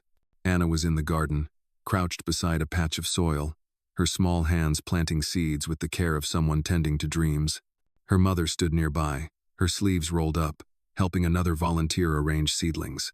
William leaned against the gate, watching them for a moment before saying, "I thought you two might be resting today." Anna looked up with a grin. "The flowers do not rest, so we do not either." "She says they can hear us when we talk to them," her mother said, smiling. "Then they must already love you," William replied. He joined them, kneeling beside Anna, the earth cool beneath his hands. "What are we planting today?" "Sunflowers," she said proudly. "They always turn toward the light, no matter what." He smiled at the symbolism. "Then they are your kind of flower." She looked at him curiously. "Why?" Because you do the same, he said. You always look for light. Her mother paused at that, her eyes soft. She has always had that gift, she said quietly, even when the world was dark. Anna brushed the soil from her palms and said, "The world is not dark anymore." William looked at her for a moment, realizing she was right. The light had returned, not just to their lives, but to his. As they worked, the sounds of the city drifted faintly from beyond the church walls, distant horns, footsteps, laughter, but here, everything felt calm. The small garden had become a sanctuary, not just for them but for others who came to find peace. Later that afternoon, they gathered in the church hall for a small meeting. The reading corner Anna had imagined months ago had become real. Shelves lined with books stood near the window, sunlight spilling across their colorful spines. A group of children sat cross-legged on a rug, listening as Anna read aloud from one of her favorite stories. Her voice was steady and bright, each word full of wonder. William sat nearby, watching her. She read with confidence, her hands moving as if painting the air with the story. When she finished, the children clapped, and she bowed dramatically, making everyone laugh. "You were perfect," her mother said. "I was nervous," Anna admitted. "But I remembered what Mr. Cole said." "What did I say?" he asked, smiling. "That the world listens better when you speak with kindness." "You remembered that?" "I remember everything important," she said proudly. Her mother looked at William with quiet gratitude. "You have given her so much," she said. "She has a voice now, a purpose." He shook his head. "She already had both. I just helped her see them." The following week, they organized a spring festival for the community. The churchyard filled with tables, flowers, and music. The bakery donated cakes. The children made drawings to hang along the fence, and the air buzzed with laughter. William watched as Anna ran from one table to another, helping where she could, her joy contagious. When the sun began to set, the crowd gathered near the garden for a small ceremony. "We plant new seeds today," her mother announced, "to remind us that growth never ends." William handed Anna a small packet of seeds. "Would you like to do the honors?" "Of course," she said. She knelt and pressed the seeds into the earth, her hands steady. "What are these?" another child asked. "Hope," she said simply. Everyone smiled. When she finished, William placed his hand gently on her shoulder. "That is perfect. Do you think they will grow fast?" she asked. "The best things take time," he said, "but they always grow if you keep believing." As the crowd began to leave, the church bell rang softly in the evening breeze. The last light of the sun turned everything golden. And for a brief moment, the garden seemed to glow. Anna's mother turned to William. "You changed more than this place, you know," she said. "You changed people." He looked at her with humility. "They changed me first." "That is what kindness does," she said. "It does not end, it multiplies." As they stood there, watching the garden bathe in the fading light, William thought about how far they had all come from a cold night by a bridge to this moment of warmth and belonging. He realized that redemption was not a single event but a series of choices, each one leading closer to love. Anna ran back to him, holding a small folded paper star. "For you?" she said. "Another one?" he asked, smiling. "This one is special," she said. "It means tomorrow will be better." He took it gently and placed it in his coat pocket. "Then I will keep it close," he said. "So tomorrow always remembers to be good." She giggled, hugging him tightly before running back to her mother. William looked at the paper star again, feeling something inside him settle into peace. The night grew darker, but the stars began to appear, tiny lights scattered across the sky, each one a promise that light never truly disappears. He whispered to himself, "Tomorrow will be better," and for the first time in his life, he believed it completely. The months that followed were the kind that passed quietly, filled with the gentle rhythm of ordinary days that felt like blessings. The church garden had grown tall again, a sea of color swaying beneath the spring breeze.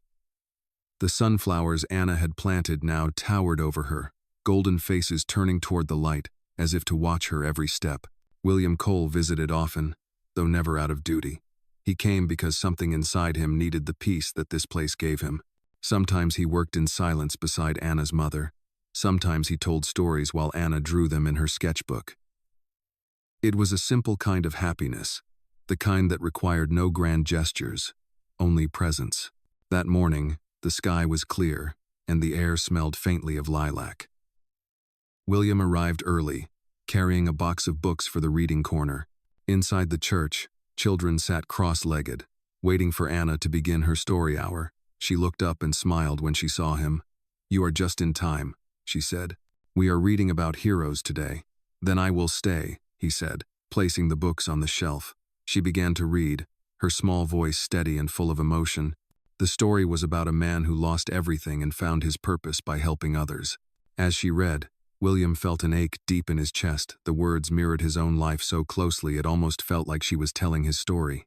When she finished, the children clapped, and she looked over at him, her eyes sparkling. "You see," she said proudly, "not all heroes wear capes. Some wear suits," one of the boys added, pointing to William. Laughter filled the room, and William smiled softly. "Some just try to do the right thing," he said. Later, when the children left, Anna walked with him to the garden. "Do you think people can really change?" she asked suddenly. "I think change happens when someone finally sees what matters," he said. "Then you changed," she said simply. "You started to see." "Maybe I did," he replied. "But only because someone small and brave showed me how." She giggled. "That sounds like me." "It does," he said with a grin. As they walked, they passed the bench he had repaired months ago. The wood had aged, but it was still strong. Anna ran her hand across it. "Do you ever miss your old life?" she asked. "Sometimes," he said honestly. "There were things I thought I needed: noise, success, control. But then I realized none of it ever felt like this." "Like what?" "Like peace," he said. "Like home." She nodded thoughtfully. "Mama says peace is when your heart gets quiet enough to hear love." He smiled, touched by her wisdom. "Your mother could write books," he said. "She does not need to," Anna replied. "She writes with her life." That evening, the church hosted a small concert to raise money for a new community shelter. The hall glowed with candlelight, and people filled every seat. William stood near the back, watching as Anna's mother took the stage to thank everyone for their generosity. Her voice carried warmth and grace, steady yet full of emotion. "We are not here to measure what we give," she said. "We are here to remember what it means to belong." The crowd applauded, and William felt his heart swell. When Anna stepped forward to sing a short song she had practiced for weeks, the room fell silent. Her voice was clear, pure, and unshaken. The lyrics spoke of hope, of kindness, of how light always finds its way back, even after the darkest storms. As she sang, William felt tears well in his eyes. He looked around and saw others crying too, not out of sadness, but from the quiet beauty of truth spoken through a child's voice. When the last note faded, the audience stood, clapping and cheering. Anna blushed deeply but smiled as she looked toward William. He nodded proudly, mouthing the words, "You were perfect." After the concert, she ran to him. "Did I do good?" she asked, her face glowing. "You did more than good," he said, kneeling down. "You made people feel something. That is the greatest gift of all." She hugged him tightly, her small arms wrapping around his neck. "Mama says when we give people hope, we give them everything," she whispered. "Then you just gave the world everything," he said.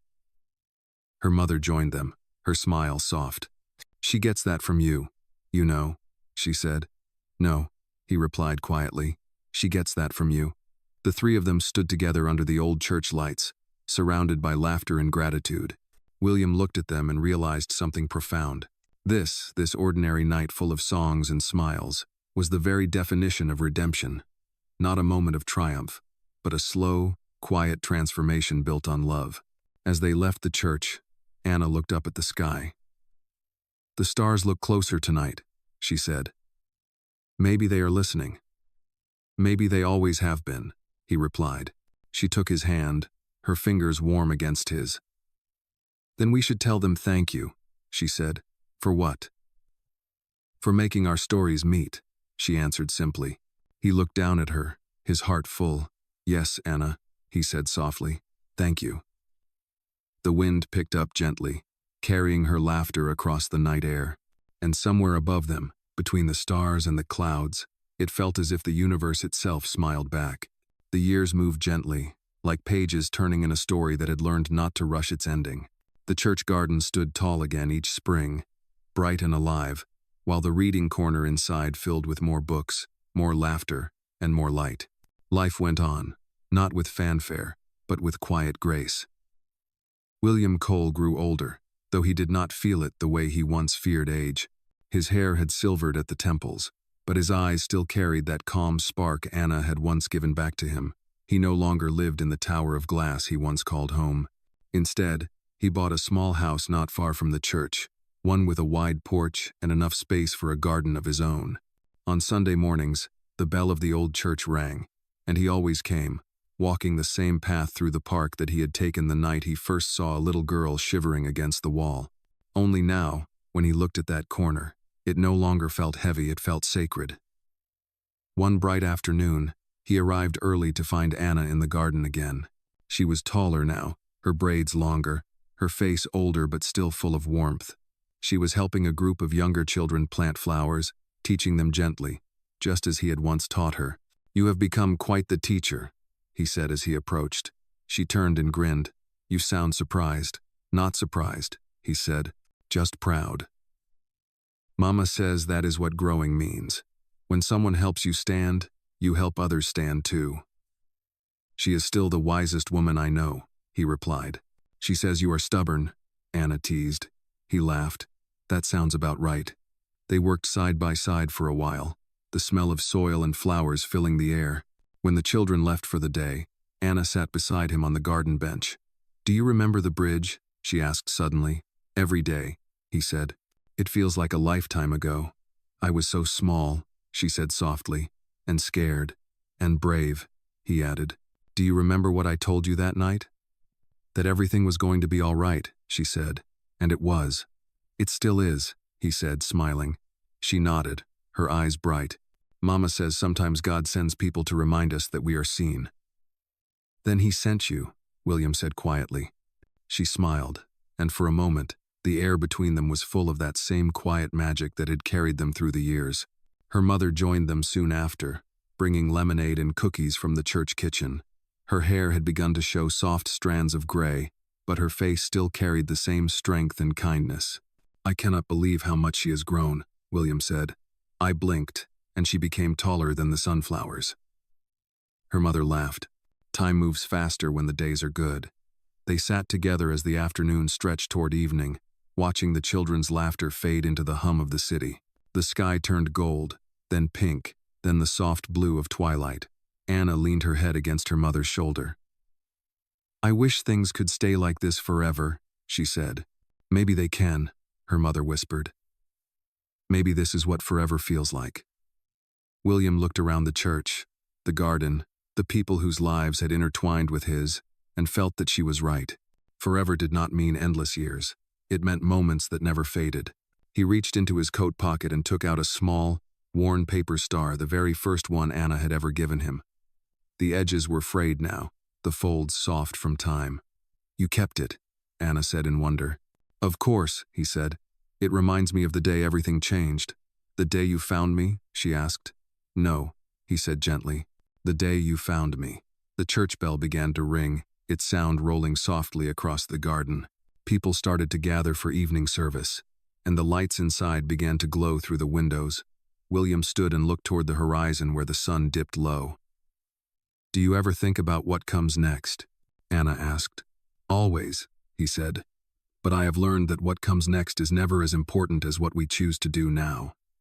"Then what do you choose now?" she asked. He looked at her, the same little girl who had once faced a wall to hide her tears, now standing tall beneath a sky full of color. "I choose gratitude," he said. "For you, for your mother, for second chances." "Mama says second chances are proof that love never gives up," she said.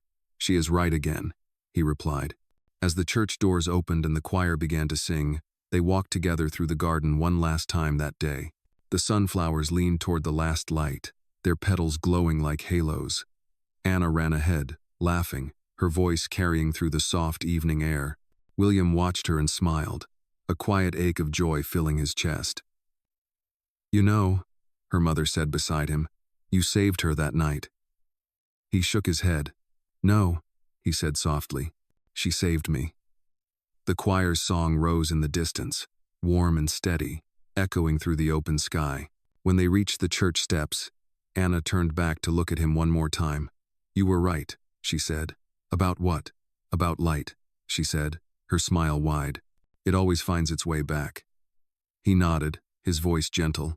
Yes, Anna, it always does. The last rays of sunlight touched the cross at the top of the church, and the world seemed to pause quiet, glowing, whole. William Cole closed his eyes for a moment, breathing in the peace he had spent a lifetime searching for and finally found, not in wealth or power, but in kindness shared and love returned. And as the night settled over the city, the stars came out one by one, each one shining like a small, folded promise that no good act is ever lost.